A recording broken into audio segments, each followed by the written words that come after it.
I'd like to introduce our first speaker, Vincent Valdez.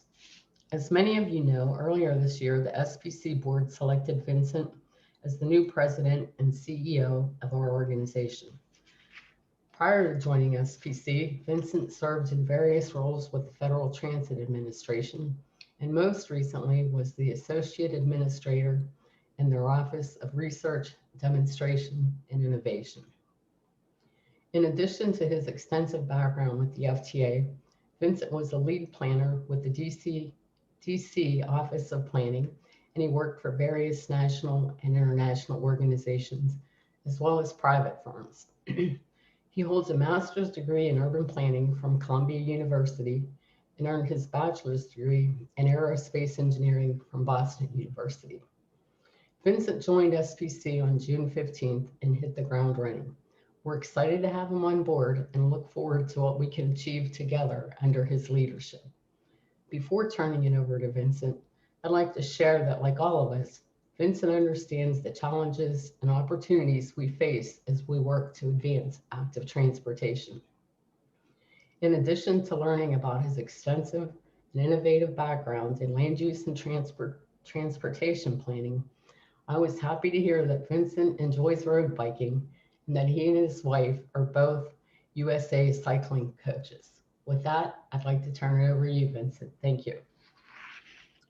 Thanks very much, Leanne. And it's a real pleasure to be here with the Active Transportation Forum this morning. You've really kind of put me on the spot in terms of telling everybody I'm an active coach and a cyclist. It's what I do. It's what my wife and I really kind of pursue in terms of our interest for our hobby and just for health, but it's an important asset in terms of the transportation network as well. I'm very excited to be here today, and what I would like to do is really kind of give everyone a sense of an active process that we're undertaking here at the SPC to think about the context and the content of planning, particularly in terms of the new zeitgeist, the new environment that we find ourselves into. I think the last year with COVID has revealed kind of the need for being able to plan and be able to implement programs and projects in a very kind of proactive way, but in an uncertain environment, in an uncertain existence, right? So we don't know what all the conditions are. We're working with imperfect information. And so what I'd like to do is walk through a little bit of an exercise that we've undertaken here at the SPC. And I call it the Stefani Framework because I really want to thank Kathy Stefani for really kind of leading the charge in terms of coming up with this construct and really thinking about how we do planning in this environment. I think it's fair to say that, here, let me see if I can move it. I think it's fair to say that, again, we're in a new normal. You know, we're developing ideas for planning and for project implementation under less than ideal conditions. We're in an unpredictable environment, and we have to make great decisions in less than great circumstances, right? How are we going to invest very dear funding? You know, I think it's no secret that in the future, funding will be harder and harder to come by, and that the decisions are really critical to improving the livability, the environment for our citizens, for where people live. And so it's incumbent on us to really think through how to make great decisions in less than ideal circumstances. And so, again, developing that framework for planning in this unpredictable environment. This is a graphic, if you can see it, that that Kathy and I spoke about. You know, she, again, thinking about how you really think about equity. I think one thing that's very clear over the last year, and certainly I would dare say throughout the history of the country, is that equity is an issue that the US continues to struggle with and that we really need to finally address. And this is a wonderful opportunity to do that. The realization in our conversations, that is to say, when Kathy and I were talking, was that to a great extent, access to all of the mechanisms of life, all of the things that we're seeking to do, is really based on that equity. And so what we wanted to do was develop this graphic that you can see here, where you really have access at the top of the pediment here, the top of the building, that really access is what everyone is really looking for. And that access, equitable access, is our goal here in terms of planning. And so the way to provide access when you talk about planning and from a transportation standpoint is really kind of twofold. There are two elements that really go to that. And the first is mobility. I think it's really important that as planners and as folks who are helping decision makers make good decisions for transportation projects, that we think about end state mobility. Again, we shouldn't be thinking about specific silos of transportation. We shouldn't be thinking about isolated modes. We should be thinking about an integrated approach to mobility. And that means optimizing and using all of the resources available to us in a really expansive way, really thinking about that network of possibilities in terms of mobility, whether it's active transportation, public transportation, in some instances, the single occupancy vehicle, shared use mobility, and all of the technologies that are making this accessible to people every day. I mean, there are emerging technologies. I can tell you definitively, as the research associate administrator, I was always really impressed with the art of the possible with the new technologies that are emerging almost on a daily basis, from artificial intelligence, new computing capabilities, new information capabilities and communication capabilities. The fact that basically everyone has a very powerful computer at their beck and call in their hand every day, and that it can be the new transportation mode. So again, thinking about how to put together all of the modes, all of the tools, and all of the resources that provide people with mobility.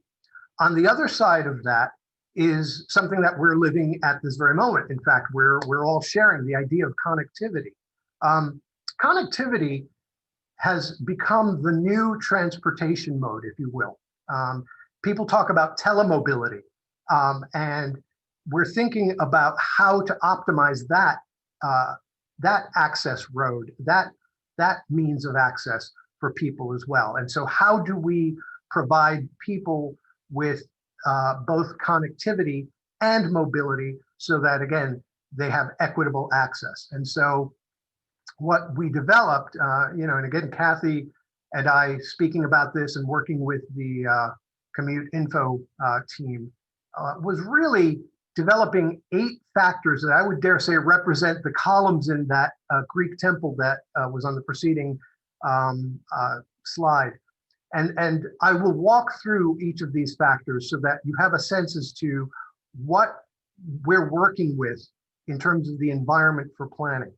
The first assumption, or factor, if you will, is that public transportation is not going anywhere in terms of disappearing. People are talking about, oh, well, public transportation, particularly in the COVID environment, ridership is down, and perhaps the day has come that public transportation is no longer a viable mode. I'm here to tell you, and particularly as a former FTA person, it's here to stay.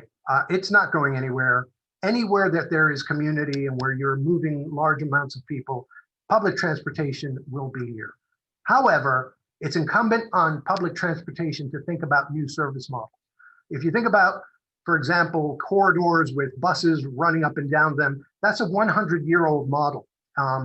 We need to really rethink what public transportation is as a definition and how we provide better service for the people who depend on public transportation. Again, that's a discussion that we really need to have, and that we really need to help the public transportation industry think about. It was something that was very important to me as an FTA employee. It was something that really was at kind of the core of my mandate there. But again, thinking about how the service model is going to evolve. Factor 2, I mentioned earlier, telemobility. Here we are in a conference, in a meeting, that is a virtual meeting. And I think that this model is not going to disappear. In fact, I think it's going to become more prevalent in business, in schooling, in telemedicine. And I think it will lead to really fundamental shifts in how people travel and how people get around their communities. So again, considering this as the new normal, as part of the existing environment that we need to accommodate when we think about expansive planning. Factor number 3, or assumption number 3. Again, this is challenging the federal government to think outside the box as well. Just as we're asking transit to think about new service models, I think we're going to see a day where federally subsidized on-demand door-to-door ride-hailing is going to replace much of public transportation, particularly in paratransit, and particularly for in-need communities such as older adults and people with disabilities. Again, it goes back to that equity question. Why is it that a person with a disability has to wait an hour for a paratransit ride and has to book a ride 24 hours in advance when all of us on this call can have an Uber ride within 5 minutes of ordering it?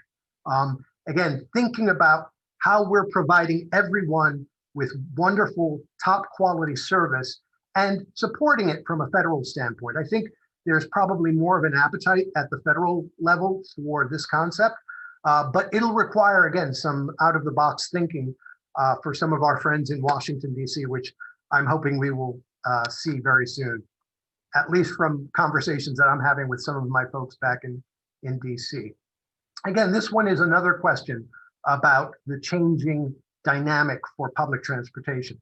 Microtransit is a thing, and it will remain a thing, and particularly serving underserved communities and providing that first and last mile access to transportation networks, to assets that we've already built. It's very important to think about this from a number of standpoints. Number 1 is user preferences have moved in this direction. I think people want that quality of service and that style of service. It's just a matter of course. I think also this is a question of optimizing existing networks. People realize that, we may not see new heavy rail investments in urban centers anymore, or at least the way we used to, and that even light rail networks are very expensive and will become more and more difficult to fund. So in those places where they exist, how do we optimize them? How do we really get the real juice out of that asset? How do we get more bang for the buck from these investments? And so thinking about how to provide microtransit, point-to-point microtransit where needed, or last mile, first mile service will become increasingly important in terms of the transit and public transportation model. Number 5, it's a fact that we're seeing more and more delivery vehicles on the streets and on the roads of our communities. I laugh because when I was in Washington, D.C., I lived in a condominium on Capitol Hill, and it's a beautiful old building. It was a schoolhouse that was built in 1900. And my wife and I, when the last one of our kids moved off to college, we sold our suburban house and we moved back into the city where we had started, and we bought a smaller condominium in an old building. And this building was a schoolhouse, as I mentioned, built in 1900, and they turned all the classrooms into apartments. So it was a really great environment. However, the lobby of the building was an old school building, literally, and didn't have facilities for packages. Well, over the time we were there and the increasing number of Amazon deliveries and package deliveries, there were times that I'd walk into the lobby and the packages were stacked taller than me. I'm not very tall, but this is pretty tall I'm talking about here. I'm talking about 6 feet in the air. And so it occurred to me that this is the new normal. We're seeing more and more virtual retail. We will probably see less people depending on brick and mortar, although I don't think that will ever fully disappear. I think we will see more and more of this virtual delivery, or this actual delivery based on virtual retail. And we need to be ready for that. We're talking about increasing road use and VMT and competition for street and curb space. How do we start planning for that, particularly with the increase in shared mobility that we're seeing in most communities. How does that start to work towards optimizing the existing infrastructure? Because we're not going to build more streets, and chances are we don't want to build more roads, so we are not going to see that. So again, thinking dynamically about how we do that. An important Stefani factor that we need to keep in mind here. Multimodal hubs will be located where there are clusters of activity. I think what we're seeing is that communities are finally expressing themselves and their desires in terms of what their communities look like. And the idea that, again, you have this wonderful, intricate dance of different modes and different transportation modes available to people, and that people will select those in the communities that they live in, and really design transportation around their lifestyle. An important thing that we need to keep in mind, and I think a developing attitude that we're seeing amongst people who live in the communities that we serve. So again, thinking about that multimodality. Number 7. Whoops. This goes to number 6 and really is kind of embedded in all of the factors to a great extent. Land use being created or treated as an ecosystem. We're not creating more land. And so we need to really be stewards of the land. Just as we're concerned about other environmental factors, thinking about land as not a commodity, but as something that we really need to conserve and protect to improve and to perhaps preserve the quality of life in different communities. And again, that goes to dynamic planning, that goes to thinking expansively about how to place services and uses nearby so that people have a comfort level with all of the needs that they need to have served in their community, that they can access that. Think of it as scenario building. Imagine a person in their home and they need medical care. With all of these factors in place, that person needing to go to a doctor's appointment, for example, if we're doing it right, has access either through some mobile source. Maybe we send a microtransit vehicle to pick them up and take them to their doctor's appointment. Perhaps we give them the connectivity and the bandwidth to be able to have a telemedicine visit.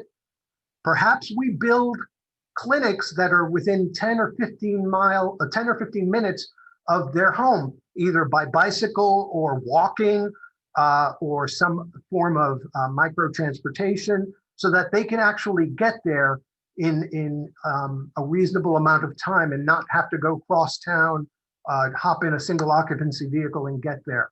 So again, thinking about all the ways of satisfying that access, going back to the original concept, through very dynamic planning in terms of land use and multimodal coordination, and thinking about multimodal hubs and community building. So again, thinking about satisfying that person's needs so that there are not food deserts and medical deserts and communities where people don't have access to the things they need to live in life.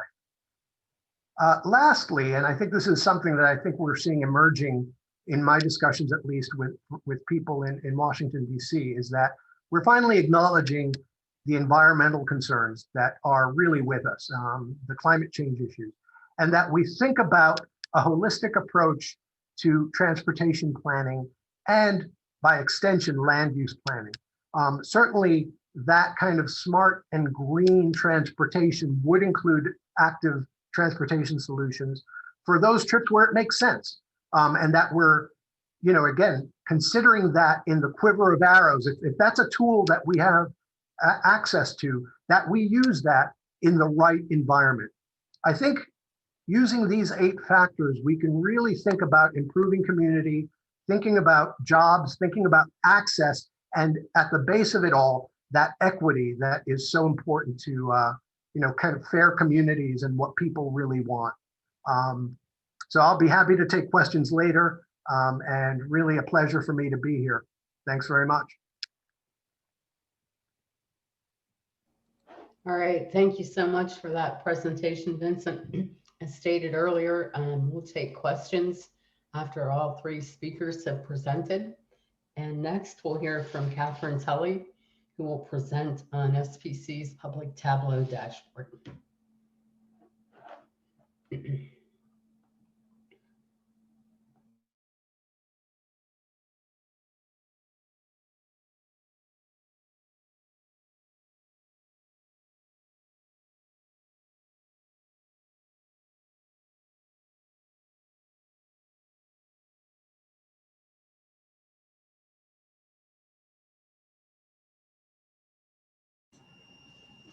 there we go. Thanks, Leanne. All right, guys, so I'm going to go ahead and stop my video here to save some bandwidth and share my screen. Bear with me.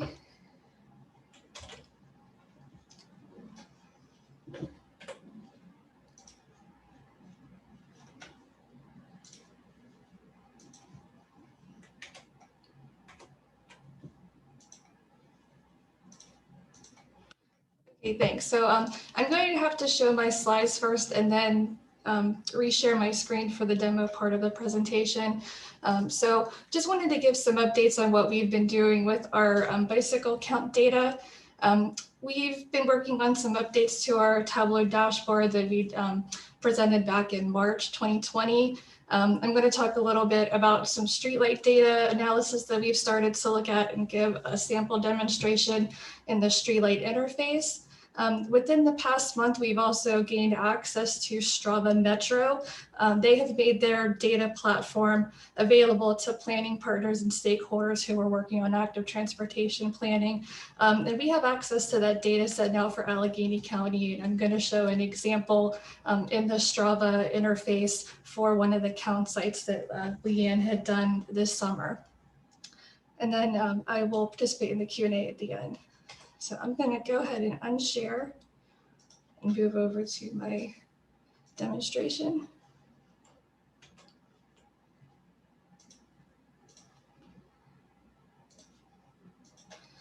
Okay, so this is the landing page for the Tableau dashboard that we have up on Tableau Public. We had updated this, like I said, last year with the data we collected in 2019. We presented that in March of 2020. So Leanne counted 22 sites total in 2020. 11 were new for the count program. And I'm going to go ahead and bring this up here if Tableau will cooperate with me. So looking at the previous dashboard, you can see here, I'm going to toggle back and forth the sites that we've added. We added the Hoodlebug Trail in Indiana. We added to the trail network map, we added the Great Allegheny Passage for some context for the Smithton count down here in Westmoreland County. And we've also added the Coal and Coke Trail and then another count location in Scottsdale. So the way the dashboard's set up, it's just a simple, interactive. If we go ahead and pick a trail location, for example, Ford City, the dashboard updates. It shows a photo of the count location with the active installation. In the map here, you can go ahead and zoom in to the street level if you want to get some additional context on the count location. This is the count site, and then that's the trail. You hover over the trail, you get a little bit of more information about the facility. And if you click on, let me change my cursor here. If you click on the trail itself, it'll take you out to the website for the agency or organization that maintains it. And on this screen here, we also link out to the SBC Active Transportation Resource Center. We're still working out a few kinks in the dashboard, but we're planning on trying to get this posted hopefully on Friday. So going to another site as an example, go ahead and zoom out. We're going to be looking at this Pierce Mill Road location. This was counted in September and October of this year. North Park Boathouse is back this way. This is the count location, and the counters stretched across the road here. We're going to also look at this in Streetlight and in Strava, but just wanted to show you an example of how we have it set up in the dashboard. Let me go back. So the other tabs that we have set up, we have kind of a basic date, time, and weather profile. I have this queued up here for Armstrong Trail for the 2020 counts. But you can see, we had a lot of really high temps in July, which is when most of these counts were taken. Some of the higher count days were, medium temps. For the weekday versus weekend by day of traffic section over here. Some of the eagle-eyed among you may notice that this graph sums to 200%, but the way we have this set up, it's broken out for the weekend. You can see here for weekend counts, Sunday is a little bit higher. For the during the week counts, it looks like Tuesday is the most active day for this site. And we have about 100 riders a day, 150 over the entire collection period. And then looking at hourly profiles, again, we have this set up. This is the aggregation, the total collection period while we had the counter installed. What was the average, peak time by weekday versus weekend? And then we also have this count displayed directionally. So, okay, I'm going to go ahead and switch over to Streetlight. And if we go back to the map really quick, I'm going to show Pierce Mill Road. Leanne and I had kind of taken a look at this data, and we had a few questions about some things that came up as we were analyzing the manual counts. And we thought, okay, let's go ahead and take a look at this in Streetlight and see what it can tell us. So in Streetlight, we have the ability to do basically a virtual count. You can see here, I have 2 zones that I have drawn across the road in roughly the same location that we would have set up the manual traffic counter. And similar to the eco counters, we have an in and out count. We have, let's see here, we can look at the traffic by vehicles, by mode type, bicycle, pedestrian, and so forth. And so I ran this analysis in Streetlight for the same time period as the count that we collected using the eco counter. And for the Streetlight results that we get, directionally, we're seeing about a 65% traffic coming in from the boathouse towards Babcock Boulevard, slightly lower percentage on the way out. So apparently, people like to go clockwise around the lake. Another type of analysis that we can get out of Streetlight, which is shed some light on the counts that we're collecting. We can get traffic by trip duration. So, it's interesting for this particular count location, most of the, a large portion of the trip duration, people are crossing this site have been traveling for over 60 minutes by this point. For trip length, it's kind of evenly dispersed. We do have a decent number of trips that are in the 10+ mile range, which would possibly indicate we have folks who are coming from far outside the park, possibly the competitive cycling crowd. Traffic by trip speed, about 30% of folks are going at a leisurely 4 to 6 miles an hour. But as you'll see, this is going to come up later in the Strava example. We do have some folks who are zipping along at a good clip of 14+ miles per hour. And then lastly, another factor that we can look at is trip circuity. So this is a measure of the directness of travel between your origin and destination. For the most part, there are a lot of different ways that people are getting here based on the data that Streetlight is collecting. And so that's just what's showing up here in this result. So the other option that we thought we could take a look at for this particular site is what, are we going to get something similar in Strava?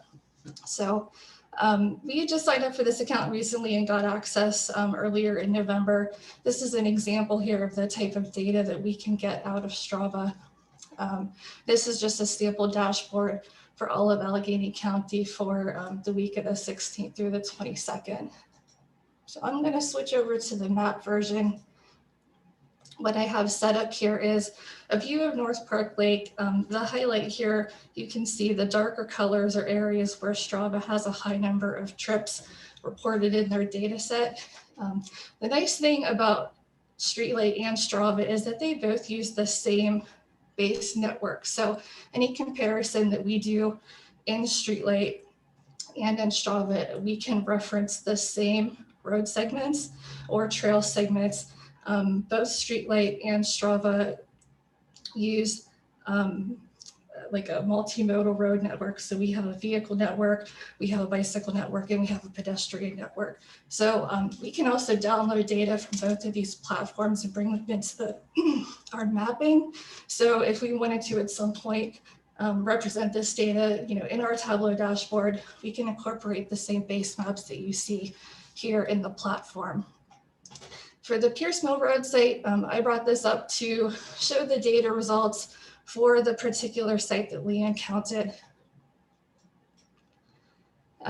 So Strava was going to give us an option to see, we can look at trips or we can look at people. And if you look here, this is something that kind of caught our eye. And I'm going to let Leanne chime in here with a little bit of a story about this. But we were looking at some of the data and thinking about, weight classes and speed and so forth. When we looked at this in Strava, we were a little stunned to see that it was saying that average speed for this particular location where we did the count was 25, kilometers an hour. It's still kind of fast. Commutes, you can see here, it's reporting pretty much no commutes. It's all leisure trips. It's a little bit more popular in the evening.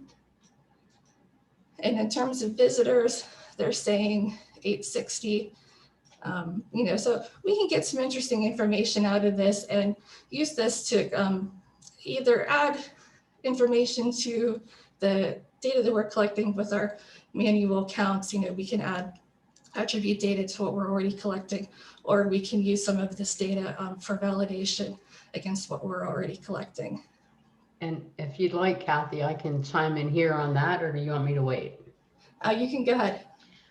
When we were looking at the Strava data for Pierce Mill Road, and we saw the trip speed, I would emphasize that Kathy was more surprised by that than I was, because I had been out on the field doing validation counts. And one thing that I learned there was that people riding bikes and those mostly in the travel lanes, some ride in the shoulder, some ride in the travel lanes. The people in the travel lanes were going, many of them were going 30 plus miles per hour. And the speed limit on that road for vehicles is 25 miles per hour, which is why we want to spend some time validating the counts here. So I found that many bikes were not being counted as bikes because of the speed they were traveling. The counter was counting them as cars. So I went in and adjusted the settings on the counters and increased the speed limit that it came set at, like preset at maybe 17 miles per hour. I moved that up to 25, and we started collecting a much higher number of counts. But doing the validation counts, I'm like, oh, we're still missing some. So I made a note for next year to install that counter on an uphill location where people won't be biking so fast. I think we'll have a more accurate number of counts. Okay, thanks, Leanne. So these are some of the data kind of quality and accuracy questions that we've been discussing and trying to answer.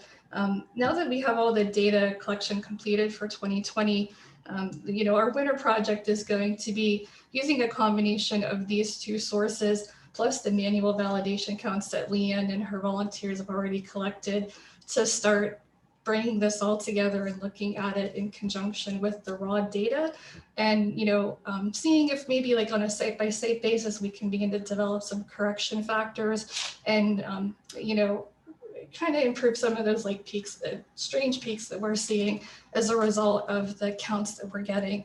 Because if the manual counters, it's just a tube across the road. We do get a directional count.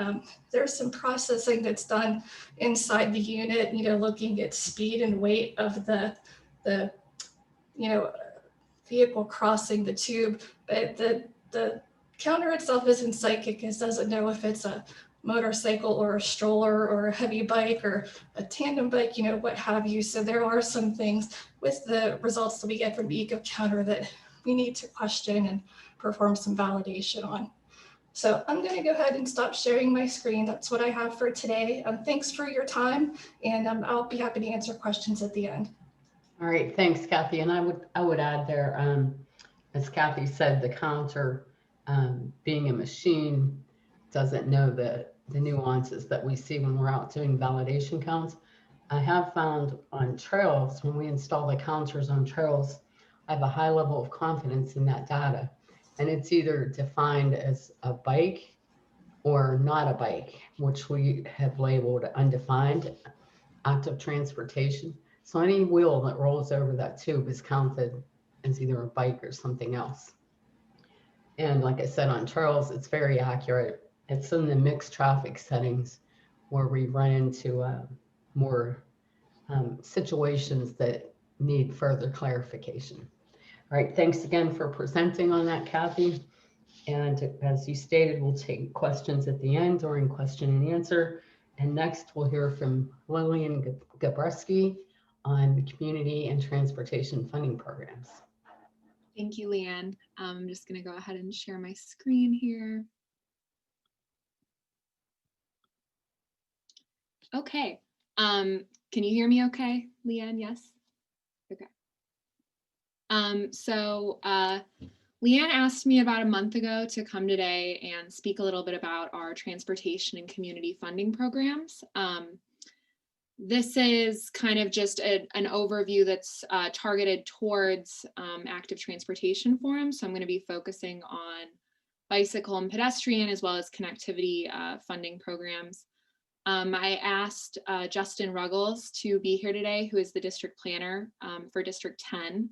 I know there's a lot of people from Indiana County here today, I believe. So he's a great resource. We're going to talk about how interacting with Penndot is important in order to get your projects done. Justin, I'm not sure if you have to raise your hand or to unmute, but if you want to add anything at any time, please feel free or type it in the chat box. But I want to thank him for being here today. So my name is Lily Gabreski, and I work for SPC in the Transportation Program Development Group. Through my role as SPC's project development planner, I specifically focus on assisting counties and municipalities with applying for and with utilizing discretionary funding programs. I also assist with managing SPC's air quality program and the SMART and TA programs. So I'm going to discuss the latter, the TA program, here in a little bit in more depth. So I'm going to go through some of the federal and state funding programs that we most commonly deal with and provide some topical project examples. And then I'm going to touch on some high-level things to keep in mind regarding project delivery and administration. So I'm pretty sure most of you are aware, but just to cover it, the SPC serves the 10-county Pittsburgh region. We're the official metropolitan planning organization. That's a federal designation. We're committed to assisting our local governments and agencies in the preparation, planning, and execution of their community's priority projects and investments. And our goal in that regard is to provide local project sponsors a guide to available resources that can assist with the implementation of those shared goals and those transportation projects. So through collaboration with federal, state, and local planning partners, SPC develops our 4-year-long transportation improvement plan, which we also call the TIP. The TIP identifies the region's highest priority transportation projects. It develops a multi-year program of implementation, and it coordinates available funding for the projects that we identify. The TIP is updated every 2 years through a cooperative effort of local, state, and federal agencies, and it also includes input that we receive from the general public. So our advice is to monitor upcoming projects in your municipality for opportunities for collaboration and input. I'm going to discuss that through the Penndot Connects process in a little bit. It's important to discuss your vision and goals of your community with SPC and Penndot, and also in general, just to build and maintain relationships with Penndot, SPC, and your county planning department. The more involved you are with these entities, then the easier it is to work on shaping projects and making sure that the projects you want to get done are being done, and that the projects that are happening are well suited and tailored to your community and your goals.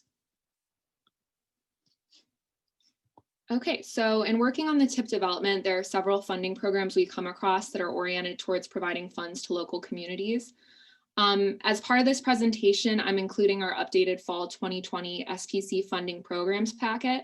Leanne, I believe, is going to send that out after the presentation, and I'm also linking it on the next slide. I'm not sure that it's on our website quite yet, but it should be in the next few days.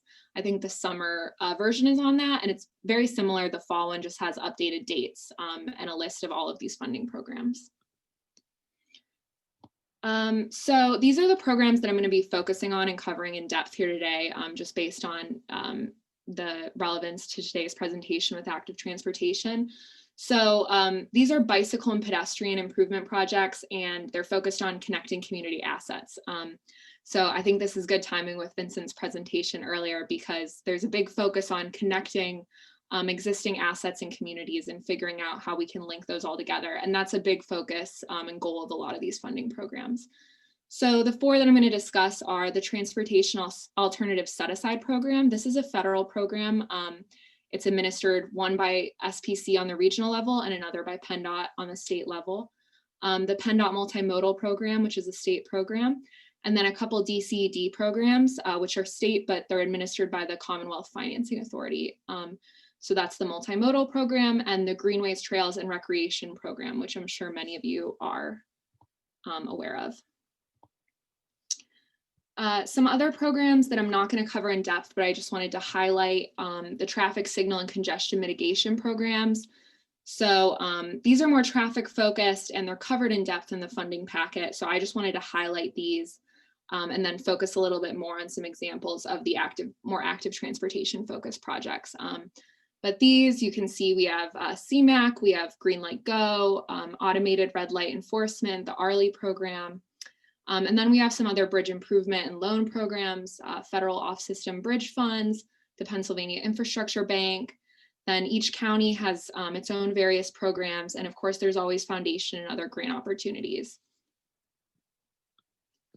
Okay, so the Transportation Alternative Set-Aside Program, otherwise known as TA or TASA, combined a number of previous standalone programs. So that includes the Transportation Enhancements Program, Safe Routes to School, Scenic Byways, and the Recreational Trails Program. So those programs are all now wrapped up into the TA program. It is, like I said, there's an SPC and there's a Penndot administered program, but it's all federal funding. It's a reimbursement program and there is no match requirement, but local sponsors need to pay all the costs for pre-construction activities. So local sponsors would pay for design, environmental clearance, right-of-way utilities, and then Penndot will provide 100% cost reimbursement for the construction phase, and that does include construction inspection. So on the regional level, we have $1.8 million a year. That's just for the SPC 10-county region. And then on the state Penndot administered level, there's $18 million a year statewide. Projects are selected by a competitive application process every 2 years, and they must be consistent with our regional long-range transportation plan. That's currently Smart Moves for a Changing Region, and it's available on our website. Eligible entities for this funding include local governments, regional transportation authorities, transit agencies, natural resource or public land agencies, school districts, pretty much any government entity with responsibility for oversight of transportation or of recreational trails. Okay, and then some eligible uses for the TA funding include bike and ped facilities, safe routes for non-drivers, rail trails, historic preservation of transportation facilities. So, you know, some like old train stations that are being rehabilitated, constructions of turnouts, overlooks, and viewing areas, outdoor advertising management, and environmental mitigation, so stormwater and vegetation management. I want to point out that as an example of this program, I know again that there's some people from Indiana County here. So right now, as part of our last cycle, we have $350,000 in TA funding that's being used on the Hoodlebug Trail. And that's being used on improvements to the Mile Hill section, which will include drainage, safety, and trail surface improvements. So that's in design right now, and they're pretty far ahead. So that's a great example of something that's using our local TA funds. As far as program application dates go, the last projects for the statewide administered TA program were awarded in 2018. I don't believe that they accepted applications this year. Justin, please correct me if I'm wrong. And I think the next application period is still yet to be determined. So that's at a little bit of a standstill right now. But as far as our SPC regional TA program, the last round of projects were selected in December 2019, and the next application period is anticipated to occur in fall 2021. Okay, so the first example that I'm going to cover of TA funding is the Homewood Pedestrian Student and Transit Connectivity Project. That's in Allegheny County. So this project was sponsored by the Urban Redevelopment Authority as part of their Homewood study in 2015. That study looked at possible infrastructure improvements to initiate transit-oriented development in the neighborhood. The project improves existing and creates new multimodal connections and facilities near the East Busway Homewood Station, the elementary school, and it connects regional employment and education centers. So overall, the goal is just to improve safety, accessibility, and connectivity. And you can see there in the photos, the before, during, and after. So you can see they put in some ADA curb ramps, improve the crosswalks there, just kind of generally improving that, that area. The next example, Newcastle Multimodal Regional Riverwalk Project. So this project aims to replace deteriorated infrastructure to create a ped bike friendly environment that's connected to existing infrastructure and new access points as well. So the hope is that it will result in a more walkable and livable community and also promote tourism and economic development. So that project received $792,000 in TA funds, and it also received DCNR funds. So you'll notice this is a theme with a lot of these projects as they combine different funding sources. And that's something that we work with project sponsors to achieve. You know, if there's funding gaps or locating how we can make these things happen, that's part of my job and what we look for. Another example, the Wharton Street Bicycle and Pedestrian Path Project. We awarded this project $869,000 in TA funding. The project is an east-west bike and ped route that includes building a path or ramp under the Birmingham Bridge at Wharton Street in the city of Pittsburgh. And in order to light this path, Cobra head light fixtures were mounted to the steel beams of the bridge, which is kind of a fun part of it. Okay. Finally, South Sporadic Avenue upgraded pedestrian crosswalks. So this project received $321,000 in TA funding. The project consists of upgraded pedestrian crosswalks, signing, pavement markings, ADA curb ramps along South Braddock Avenue in Swissville and Edgewood boroughs in Allegheny County. Another great project. So moving on to the next funding program I want to cover, it's Penndot Multimodal Transportation Fund. So this program is intended to provide financial assistance to municipalities, councils of governments, businesses, economic development organizations, public transportation agencies, rail freight, passenger rail, and ports, just among others, in order to improve transportation assets that enhance communities, increase pedestrian safety, and revitalize transit. So Penndot both selects and administers activities related to these grants. It's a reimbursement, again, funding. There is a match requirement. It's 30% of the requested amount, and other state or federal agency money cannot be used as a match. It has to be local or foundation or something similar. There's $77 million per year statewide. Projects are selected by competitive application process, and applications just recently closed on November 6th.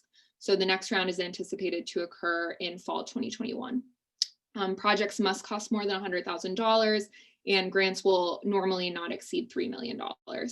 And then I've linked where you can find more information on that. But again, this will also be listed in the funding packet that I'm going to distribute. And just some eligible uses, suggested activities for this funding, projects that coordinate local land use with transportation assets, streetscapes, lighting, ped safety, projects improving connectivity or utilizing existing transportation assets, and projects related to the development of transit-oriented development. You're going to see that these types of eligible uses are a theme throughout a lot of these programs. They all look for similar projects. And an example of this, great example, SR 51 Island Avenue. This was a CSX multimodal project. It was sponsored by CSX. And the intersection improvement project installed a traffic signal and center turn lane and updated these 88 curb ramps in McKees Rocks.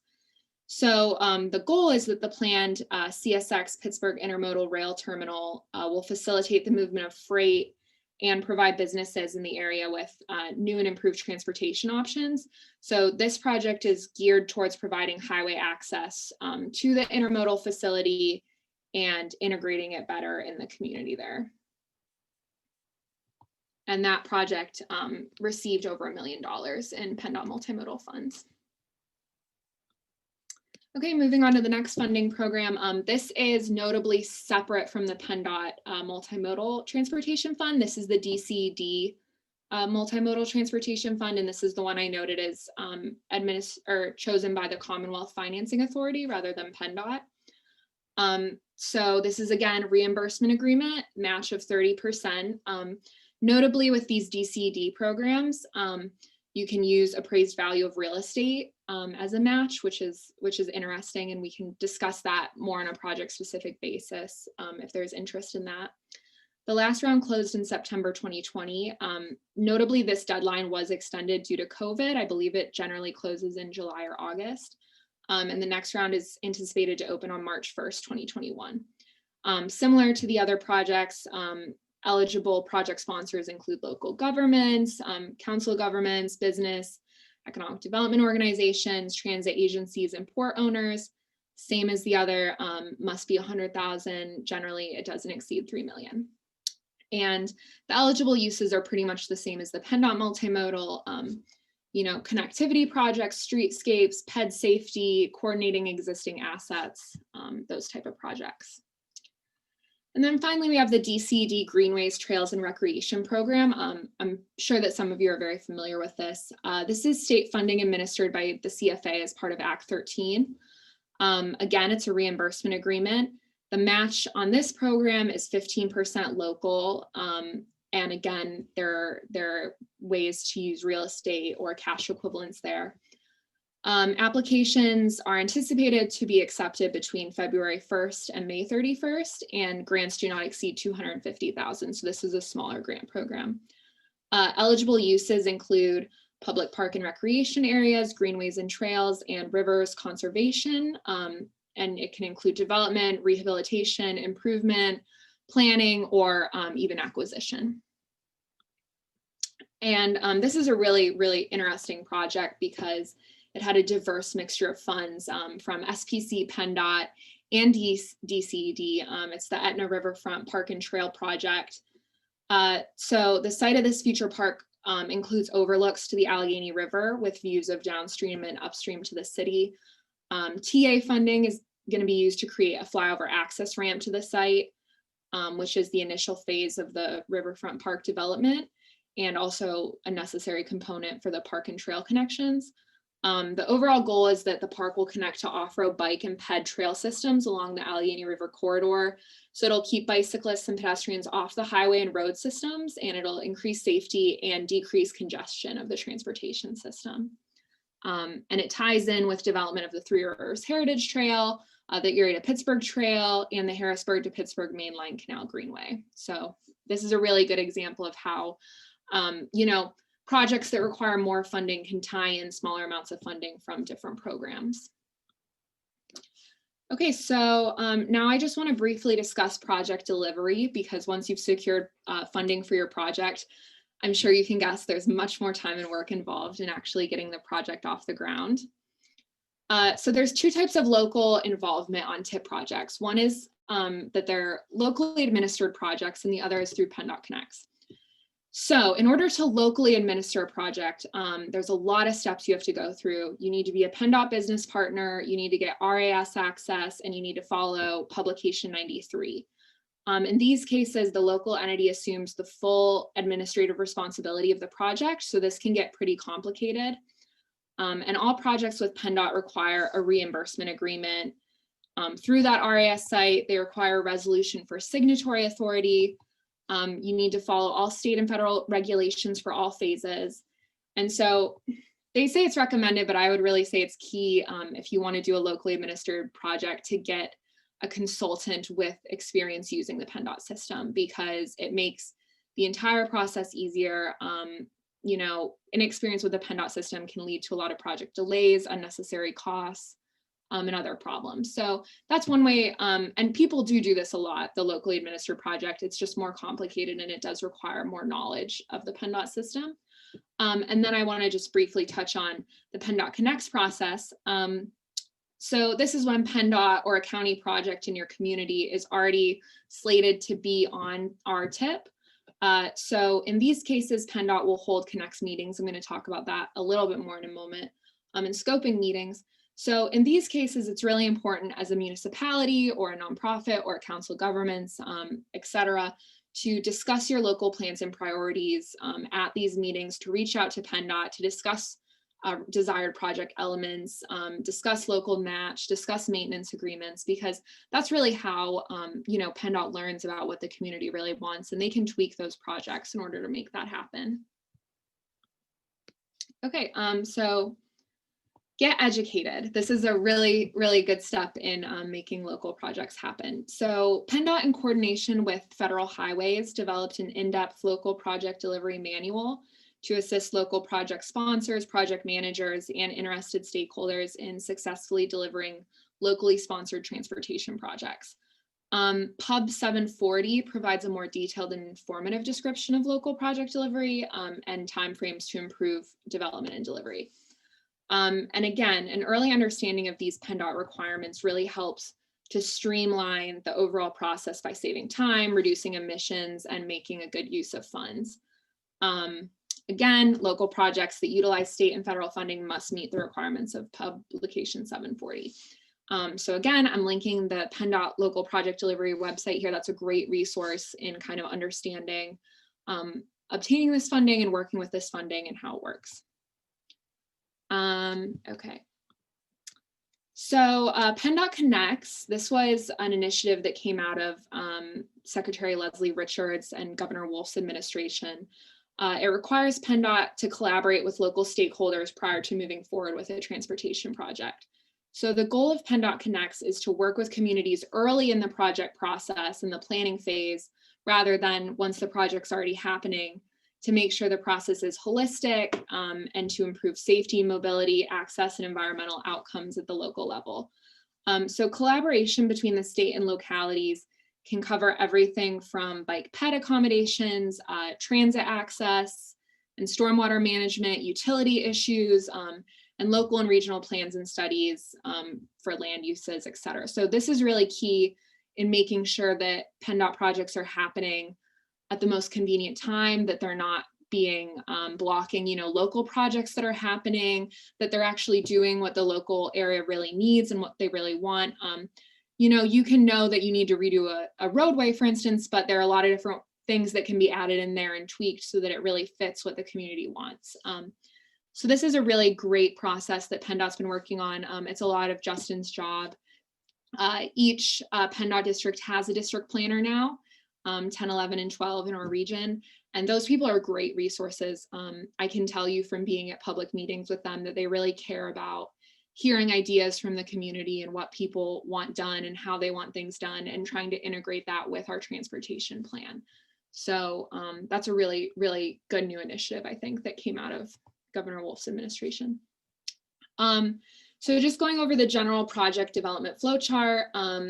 When thinking about transportation projects, it's important to realize that they take a very long time to plan, to fund, to design, to construct, and it gets very complicated. So this illustration is just aimed at showing a general time frame for project development.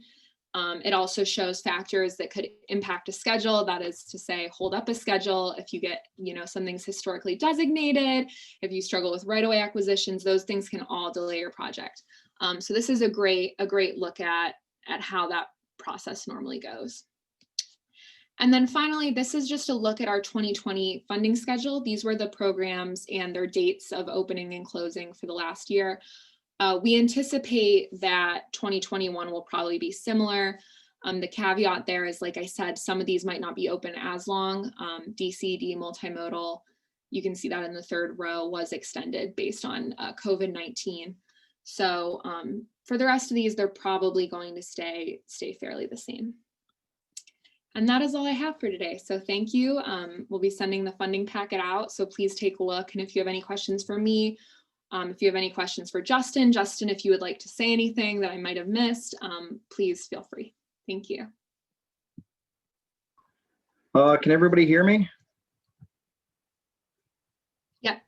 You can hear me? Okay. I know on my end right now, our biggest things what we're trying to do is I am really fighting to get better mapping software to be able to use, and so we can tie in projected or areas where there might be future availability to improve sidewalks, pedestrian access, or trail systems that will coincide with some of our projects we have coming up in the next 12 years. That's what I'm doing on my end right now. It's kind of a hard fight to get that new mapping software, but I think I might be getting close to actually getting ArcGIS as opposed to trying to use GeoMedia. Also, my biggest thing is, especially with Indiana County and District 10 in that, how much can we use the SPC as a source for funding in the future? There's a lot of big plans. There's a lot of cool plans coming out and developing out of Indiana County right now. And I'm just worried about, I'm afraid that some of these projects might lose steam if we're not careful about it and how we, submit applications and things like that for funding. So, I mean, I don't want to rely fully on SPC, but I mean, what can we do to have a good, reliable partnership between the district, Indiana County, and the SPC?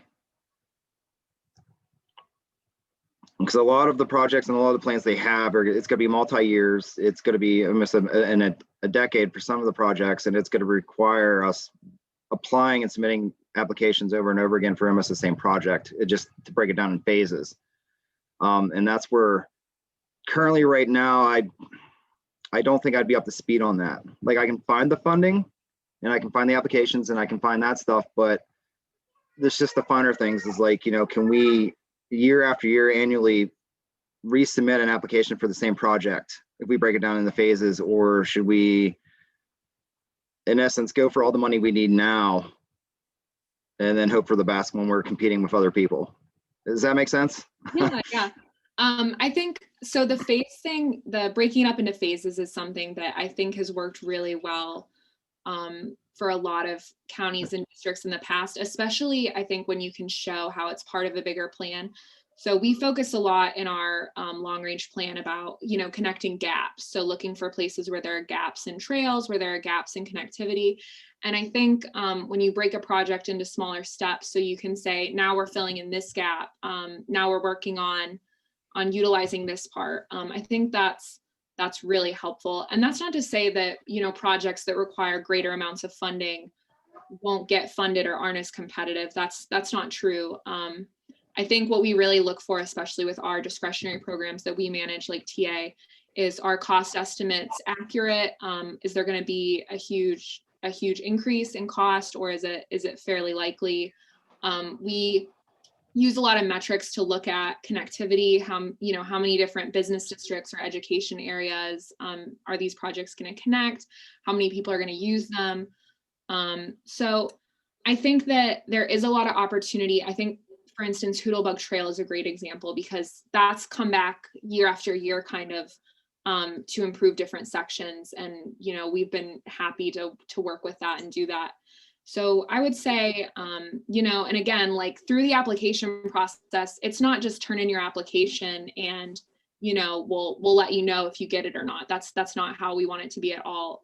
We work a lot with applicants throughout the process to make sure actually that their application is competitive as it can be. And that's something I work on a lot. So I definitely encourage that as well. I know, Justin, we've worked together a lot through some of these funding programs, and I think it's gone well. So that's what I would, does that answer the question? Does that make sense? Yeah, that's just, it just kind of makes me nervous because I used to, in previous posts, I worked a lot of RPOs and they'd have this really cool project and it sounds great, sounds awesome. And then all of a sudden I'd ask the question like, well, this is going to cost ballpark. And when they see that those numbers, and then I'm like, also, who's going to dedicate an entire decade of their life to this? Yeah. And then all of a sudden, a lot of these plans, they go to the wayside because you're like, oh, it's got to cost that much money. And I'm like, yeah, and generally you're on the hook for about 30% of it. And this is an awesome idea. I see where you're getting it from, but keep in mind the person who made that project happened in a different district or a different region. It was a decade-long project. It didn't happen overnight. It didn't happen in a few years. And that's what worries me, is just like trying to take these projects and get them to the finish line, even though that finish line is pretty far away. And that's what I'm worried about, especially with the funding and things like that. You know, who can we rely on to make sure that we're submitting the applications right, we're submitting your phases right, we're coming up with practical goals with the funding that we would be receiving in the future. And then on my end in the district, seeing that I work for Penndot, making sure that there's enough time between our projects and potential enhancements when it comes to multimodal activities, that they coincide. You know, like sometimes like you're just like, oh, well, you guys have this construction project a year or two out. Can we add a sidewalk? Well, that year or two out might be too late. And how we plan and how we phase things out as well, without delaying it or scrapping the project altogether. Right. So that's my biggest thing, is just like, if we could all like coincide and like take these big projects, and not even just in Indiana County, but regionally, and see it come to fruition without it burning out. Yeah, absolutely. And I think that's why communication is such an important part of this process. The more we talk between Penndot and the county and these local project sponsors, the more we can kind of figure out what'll work. And as far as you said about cost overruns and issues like that, I know that's something we've worked a lot with in the past. Is maybe someone comes to us with an idea for a project, but it's very, very expensive. We have worked with a lot of project sponsors to say, okay, what can we do that might have a similar effect, but might not be as costly because you don't have the funds to get that local match. And we have had success with that in the past, with kind of trying to figure out how to cater it on the local level to that. And as far as I know exactly what you're saying about, you know, multi-year projects, and, you know, people change jobs and people are different. But I mean, I think that's why we have this position at SPC, and why we do this is so that we can kind of connect people, and we can make sure, I mean, I'm checking in on projects that have been in the works for 10 years and they've had 3 different project managers. And I'm, you know, making sure that those projects are still happening. So I think your concerns are completely valid, and they're very, very important to keep in mind. And communication is absolutely our priority in terms of keeping that stuff moving forward. Can you hear me? Mm-hmm. This is Laurie LaFontaine from Indiana County.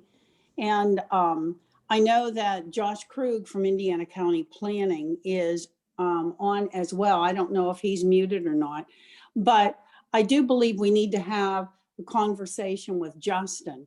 I am one of those people that have been on, I think, the project he's referring to since 1999 in the stages of planning, and I'm still on it. And rather than air dirty laundry here and waste everyone's time, if Justin would like to contact Josh Krug about setting up a meeting and we can further discuss this, I would definitely welcome that. Thank you, Lori. Yes, thank you, Laurie. And also Lily for the presentation, and Justin for contributing. We're going to move into the Q&A session, which I saw that Laurie had a question right there, and we're moving into it. So we already addressed that. And then Dave is the co-host. If you could assist with looking through the chat box and seeing if there are questions to present, or the Q&A, or if anyone would like to raise their hand, Dave can unmute you and you can ask your question.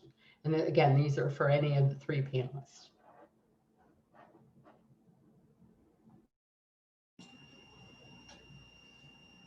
Okay, Leanne, I'll go ahead and start. I saw that there were 2 questions about the data portion of the presentation today.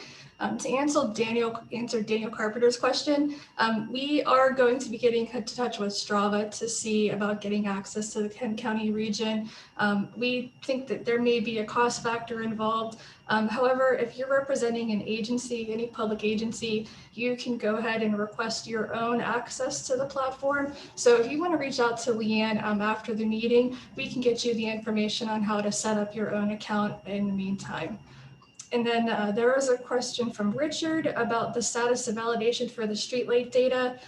We're going to be running Streetlight projects for all of the counts that we did in 2020 just to start. This is a project that we're going to be working on beginning of this month. It's December now, over the winter. So we're hoping to have some results to present on that at the upcoming March active transportation meeting. And also to answer Justin's question, if you would like some help with GIS, have questions about data or ArcGIS, anything like that, please reach out to Leanne. We'll be happy to set up a meeting and go over some additional, help and tips and tricks with you. Actually, I've been using some of your data now. It's just with the software I have, I can't manipulate it. Okay. It only just shows up on the screen, so I can't see metadata. I can't see any of that stuff. I can't touch it if it's an external source from what I have now. Okay. If it's internal from Penndot, I can do whatever I want with it.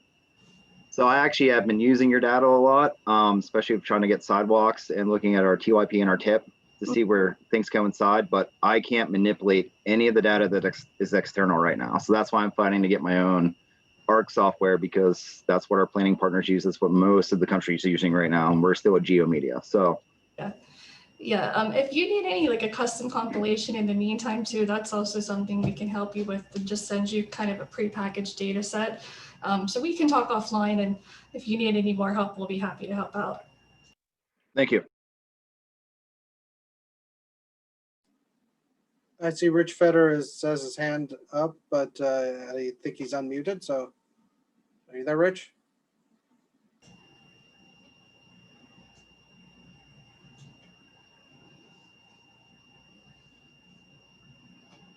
Okay, I think I'm unmuted now.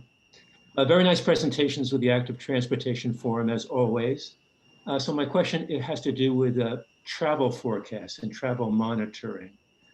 There was one slide, at least, that talked about what the role of transit is in the transportation system, vis-a-vis the new data volumes and the COVID economy and so forth.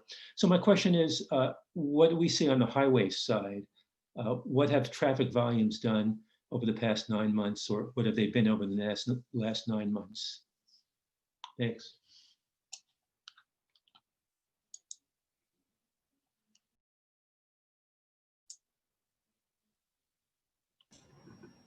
Rich, that's a good question. I'm going to kind of rely back on Streetlight here for a little bit. I can send you some follow-up report on this, but they've been tracking national VMT. If you go to streetlightdata.com, sorry to plug them so much today, they've been doing some reports from the beginning of COVID showing the change in travel over time.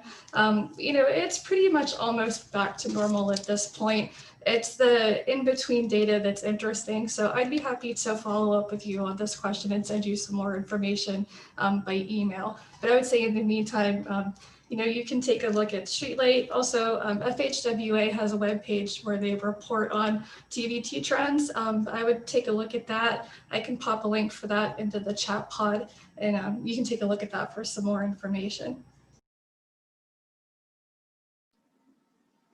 There's a question in the Q&A. If you don't mind, I'll just read it. It says, most modes of transportation compare the usage of a section of the built environment to the capacity that the built infrastructure was designed to carry. Are trail capacities being defined and included in the design process? Is the data of trail counters compared to the capacity of the design for the trails? Should we look at capacities more as we design and implement active transportation sections of the total transportation systems?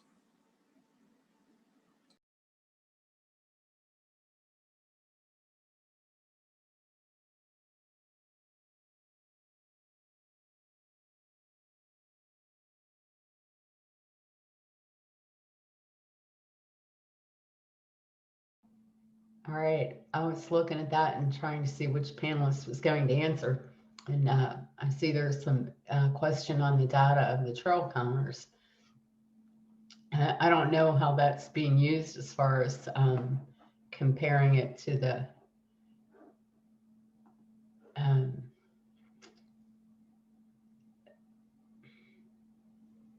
the capacity in the design process? Sorry there, I lost the question after I started to answer it. But we do make the trail counts available to trail managers and municipal organizations. And if they can use those counts in their funding applications or addressing any need for the capacity being defined and included in the design process, we make that available. I don't know if that answers your question, Ron.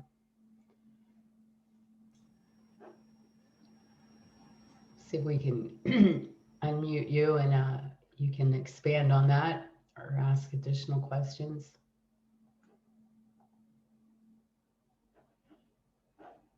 All right, Ron, you should be able to unmute and speak. Can you hear me? Yes.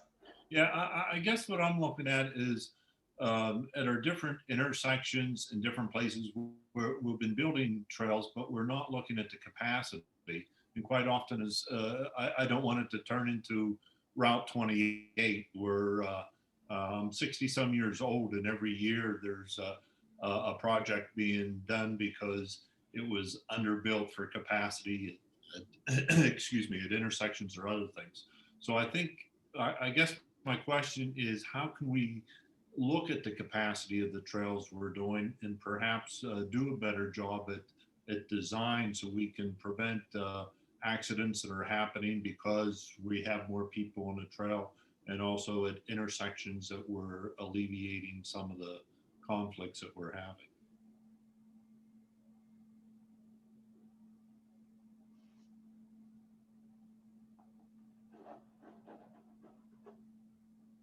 All right. I don't know, Lily, if you can speak to that in regard to funding applications or project development. Sorry, I'm not quite sure I understand. Could you just repeat that? I think everything boils down to we just have a template that we follow whenever we make trails, and we're not looking at capacity at all. And it's going to start to become more and more of a safety problem as we have people going in opposite directions. We have walkers with people on bicycles. So just looking at the capacity that we can safely carry and perhaps look at that more in the design. Yeah. It just seems to be something that is completely neglected. And I take the silence of the board here to sort of confirm that it's not something that's being considered, but yet I see it as becoming more and more of a problem. Yeah, I know we just dealt with this. They're attempting to build a trail in Brackenridge, and they're having trouble because they wanted to build an 8-foot trail, and Penndot is now looking at the fact that that's not considered wide enough to hold both bicyclists and pedestrians. I'm not sure if that's kind of what you're focusing on. I know that is something that's considered on the Penndot level as far as their guidance, that they look at trying to make sure that things that are being built are able to hold the actual intended traffic for that. And I think a lot of that comes down to, like you said, designing and making sure that these projects aren't just like, let's build, this trail here because we want a trail, but looking at who are actually the intended users, what's the actual intended use of the trail. And I guess all I can say is I agree that's really important, and it definitely comes up during the project planning process. I'm not sure if that answers your question, but yeah, can I chime in on this? Yeah. Tom Clavan. So part of what goes on, Ron, is data collection and data utilization. What you saw today from us is what I would consider a fairly robust, well, it could be a lot better, but a fairly robust use of limited resources to make counts and to collect data on trail usage. This is not something that is done universally or well across the country. And, not that there's places in the country that are doing a much better job than we are here in our region. But this is kind of new for us in terms of having this data to utilize. you got to start somewhere. And, you know, we've started with this particular program. We've done some tremendous, I think, just tremendous analysis. We have data. We're using the data to find things out about these pathways and about these trails. And I think as time goes on, the use of that data will definitely expand. And hopefully it expands to the point where highway and traffic engineers pay attention to the data. And as part of the process for project development, that these kinds of things are considered when it comes to these kinds of projects. Yeah, you made a good good comparison there to Route 28. You know, the kinds of data that are used to plan and engineer highway projects is very, very robust. It's a very mature data collection and data utilization process. It's been going on for 50 years. Not so with active transportation. This is the counting of this activity, the monitoring of this activity, again, is something that is coming of age for some obvious reasons. And so I predict that the kinds of considerations that you're talking about in terms of planning and engineering these types of projects as we go forward is going to the data is going to become more and more and more important as we go forward. But we got to start somewhere. We got to get that data. We got to start putting it out there. You know, it's one of the reasons why we're making the investment that we're making here at SPC in doing this kind of data collection. And you know, again, I don't want to make too much of this, but we've collected, you know, Leanne and certainly the analysis that Kathy's been doing. I mean, we've collected a lot of data with a very little amount of resources. If you compare how much we spend collecting this bicycle data, this trail data, to what we spend as a region in a year collecting highway and traffic data, particularly cars on the road. I mean, that's what we count most.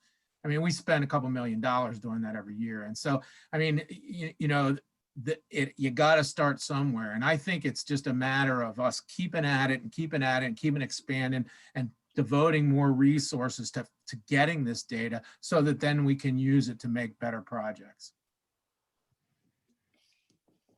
Thank you. Yeah, I just want to highlight quickly, Andy wrote our transportation director, Andy Riepel, wrote in the question and answer box.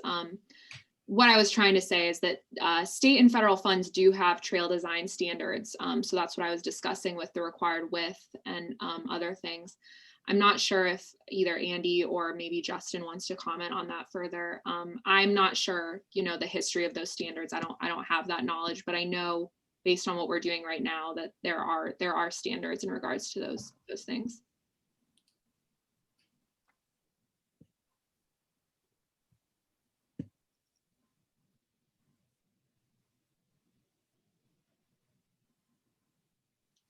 Can you folks hear me again? It's Justin from District 10. Yes. I have had to buy bike ped counters in the past as far as like coming up with capacity and coming up with total numbers. Is it gotten easier to get those counts? Because I know for us we had to buy semi-permanent equipment that we had to leave in the trail for a very long time. To the point where the one bike ped group that I talked to, I suggested using just trail cams and using mock utility boxes on the trail, and so you could actually collect your own data that way because it was figuratively cheaper to do it that way. Is it easier for groups and things like that to get their hands on the equipment to do it? Is it more mobile? Or is it still generally a semi-permanent thing that you have to place into a trail for months at a time? What we have, Justin, at SPC are 8 automatic bicycle counters that use tubes, and they are temporary. We usually install them for 2 to 4 weeks. In the earlier months, like April, May, we tend to leave them out for 4 weeks. so that you have an adequate number of fair weather days to collect data on. But as we move into summer and late summer, to keep those counters moving around throughout the region, we often reduce the count time to 2 weeks. And they are available, like any trail organization or municipality in our 10-county region could contact me and say, hey, can you come out and do counts on this trail or this bike facility, like a bike lane, shoulder of a roadway, whatever the case may be. And then we also can work with municipalities to loan the counters. So I don't know if that helps with your question. As far as is it easier, we try to work with the municipalities and do what we can with what we have. Oh, yeah, that does help for the future. Thank you. Mm-hmm.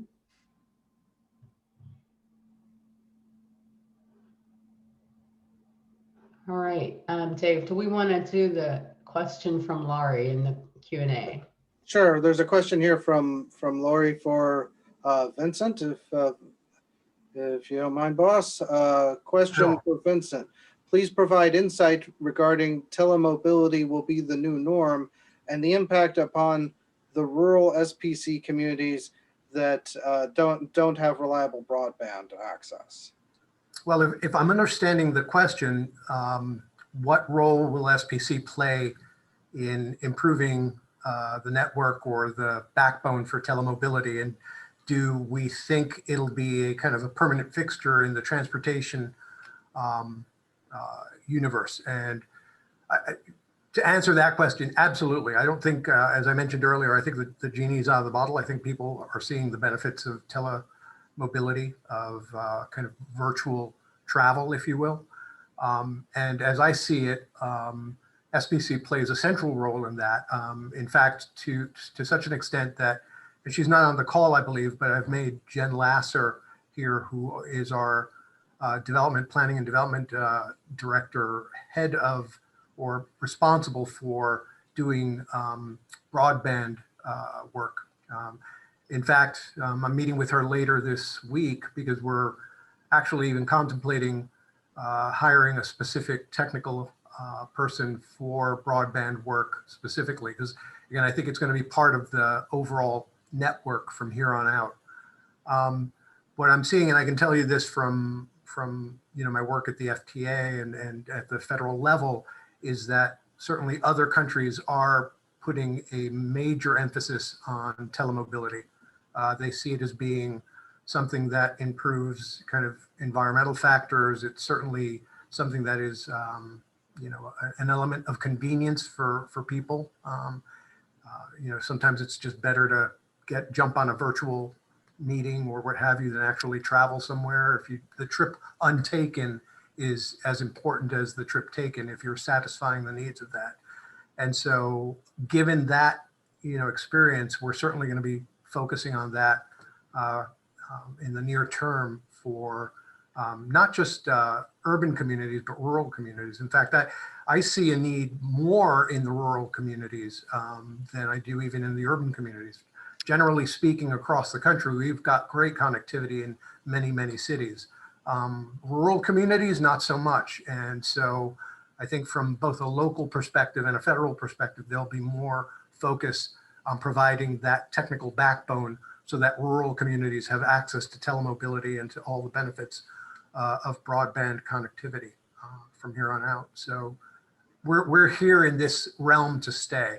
And the issue is working with all of our rural partners. Indiana County, for example, is already a leader in this, working with Byron, for example.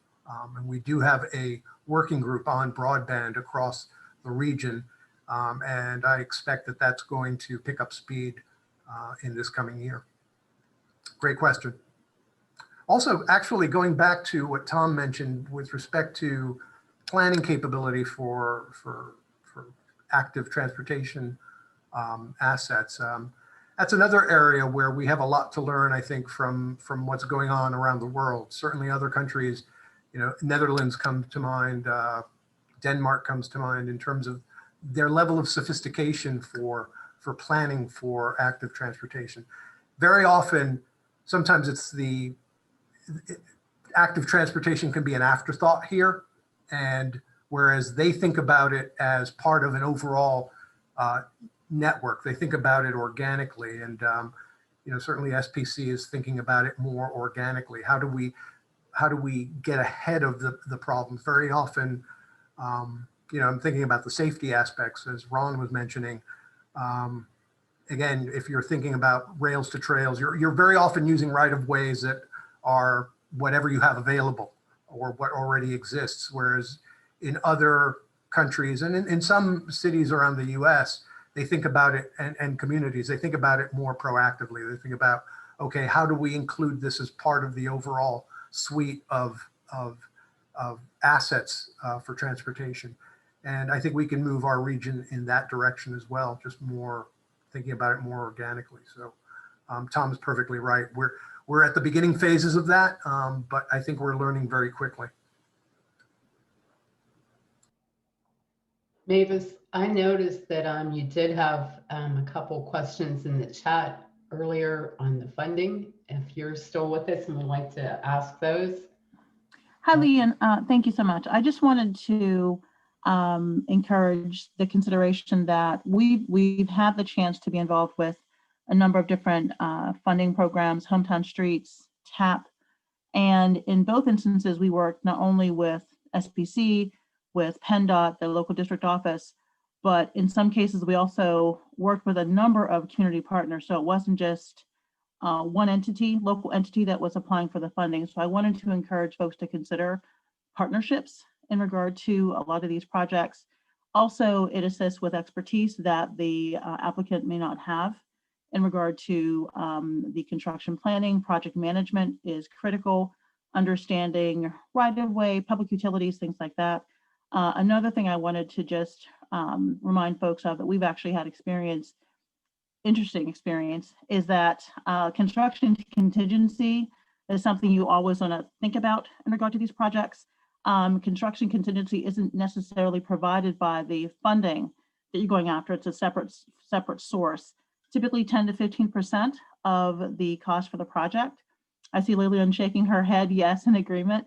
And usually that would be something that the applicant, as the local applicant, would need to be responsible for. So I just wanted to remind folks that these are some things to consider.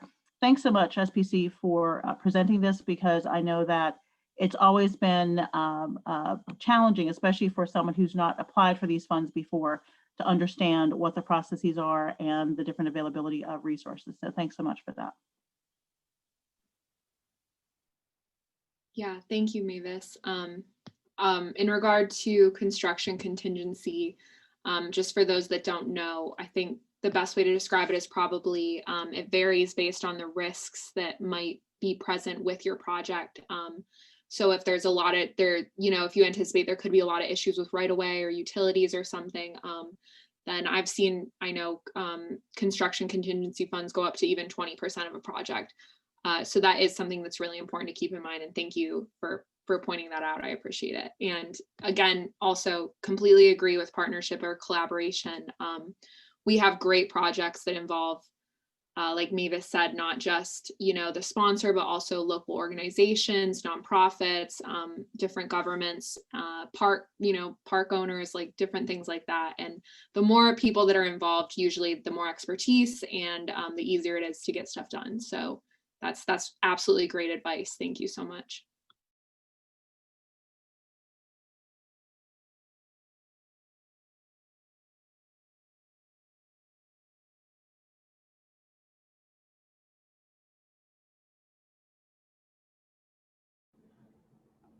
All right, Dave, do we have any other questions in the Q&A or chat that we need to call on? I'm just gonna point out the last comment in the chat from John Turak, because it looks like he had some thoughts and he wasn't able to get them written down. I don't know, John, do you feel, do you want to raise your hand if you want to go off on that, or if you or if that's good enough, I won't put you on the spot. And then also, I do see a question coming in from Gerald Green, but we can wait till after John.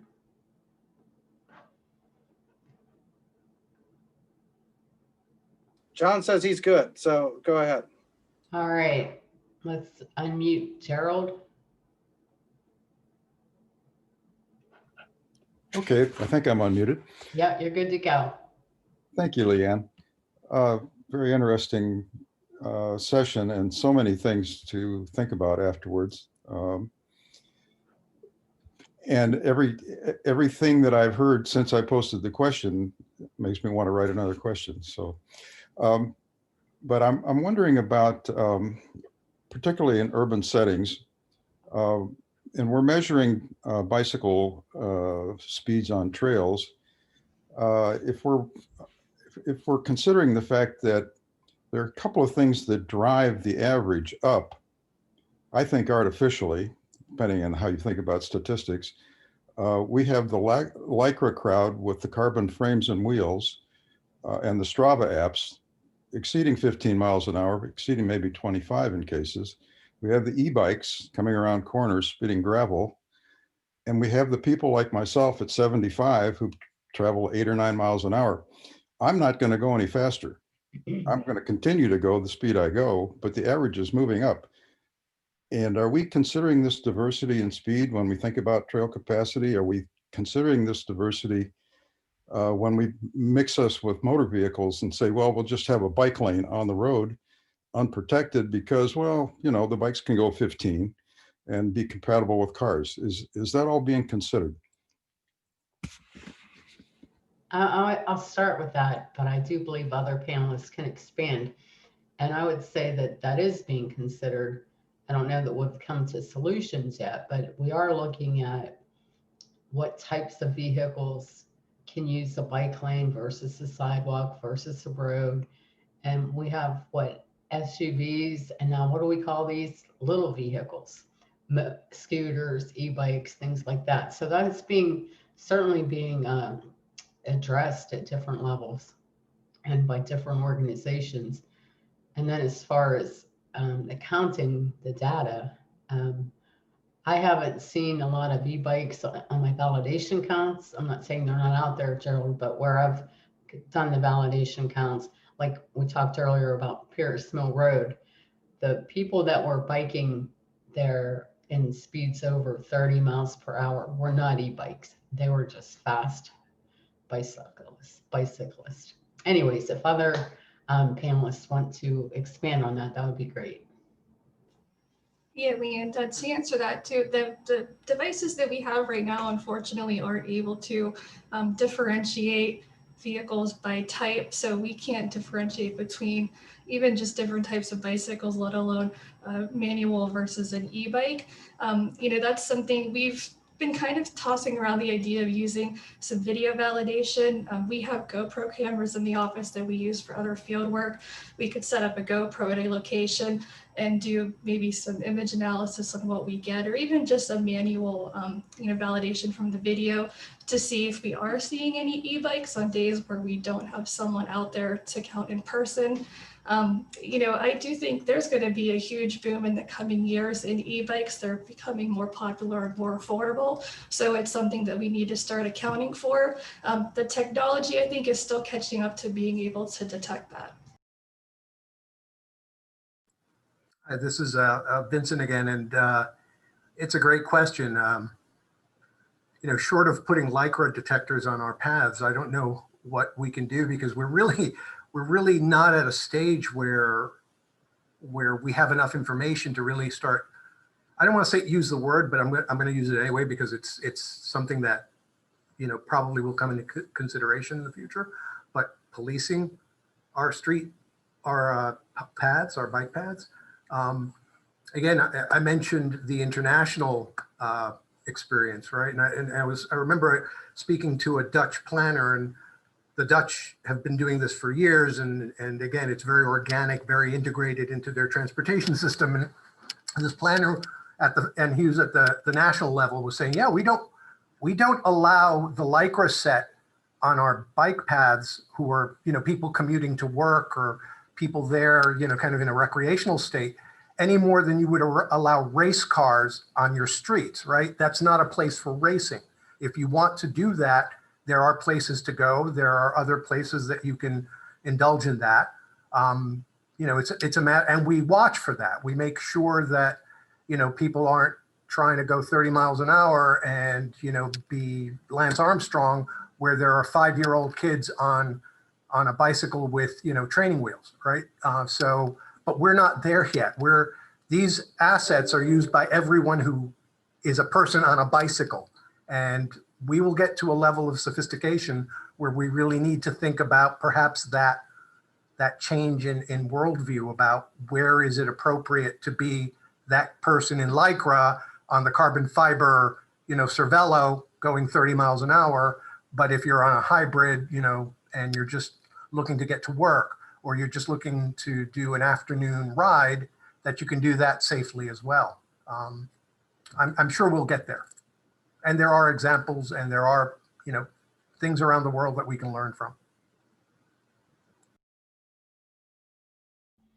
I think some of these questions really reveal how far active transportation has come, and that it's great that some of our concerns today are the capacity of trails, that there potential for crashes on trails due to increased use and overflowing parking lots, and also the monitoring of the Lycra crowd on other facilities. Like, these are questions 10 years ago we wouldn't have even had to ask. So we've really made some progress.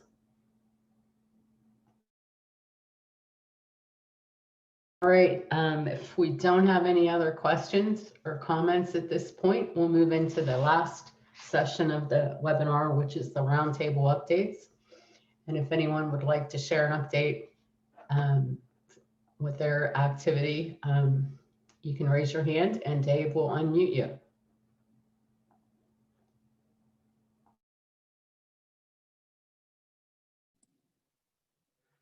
Can everybody hear me? You can hear me? Yeah, we can hear you, and maybe your baby. So she was out. Sorry, she might get. All right.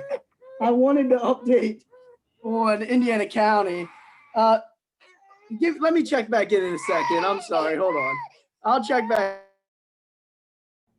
All right. We'll wait for Josh to check back in. Any other anyone that wants to share?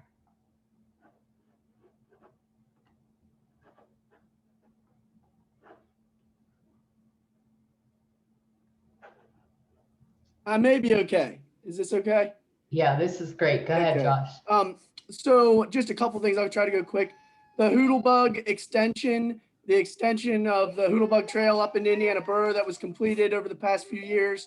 We're working on mapping. That'll be located up at the 8th and Church Street trailhead. And I'll keep the group updated as that mapping gets developed, but that's going to be big news for wayfinding purposes and economic development in downtown Indiana. And it connects, you know, downtown Indiana to downtown Evansburg by way of the Hoodlebug Trail and the Ghost Town Trail. A second update, well, I was just going to mention about the Mile Hill section. We have some update meeting coming up this week on the TASA project, and we're excited about that. I was remiss at the beginning of this. I wanted to thank SPC for putting this on today, and particularly including the section about funding and that discussion, because that was something that our active transportation advisory committee here in Indiana County was quite interested in, as well as the Indiana Borough Bicycle and Pedestrian Committee. So thank you for that on behalf of both of those committees. And we are still continuing to press forward as a county with respect to the Route 22 Bicycle and Pedestrian Bridge project. We'll see how that pans out with the new set of commissioners that are in place from when the project gets started, and some of the challenges that we still face with the local municipality of Burrell Township. But in terms of Penndot clearances and other details related to the project and project management, it is still moving forward. We'll have to see how it pans out. Thank you. All right, thanks for that update, Josh. It's always good to hear from Indiana County and others. As I've said many times before, the roundtable updates are very informative for staff and others participating in the forum. So I'm going to put out one last call. Do we have another update? Friends of the Riverfront? All right. Hi, everyone. This is Kelsey Ripper from Friends of the Riverfront. Just wanted to share some updates and news about the Three Rivers Heritage Trail extension up the Allegheny Valley, River Valley. So we received additional funding, or Brackenridge received additional funding from DCNR in addition to the about $280,000 that came through the TASA funding. So that's exciting, although, as Lillian mentioned, some challenges in that particular project, but hopefully surmountable. Also, Springdale Borough has finished their trail plan and they're working towards developing the next steps for implementation. And then we also assisted Eastier and Tarentum and Cheswick with active Allegheny grants for the planning phases for their pieces of trail as well. So a lot of good news at the end of 2020 for those projects. I just wanted to share it. All right, great. Thanks so much for sharing that, Kelsey. John Turok is next.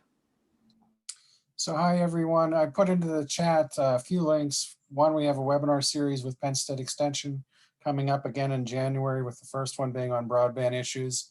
So there was kind of a question on broadband in one of the Q&As related to land use, and I think it's a relevant question. But we have our session on broadband issues across the state. So watch for the registration to open for that series. On a local level, the Smithton-Scottsdale Active Transportation Plan is set for adoption in December, if any of you have been following that.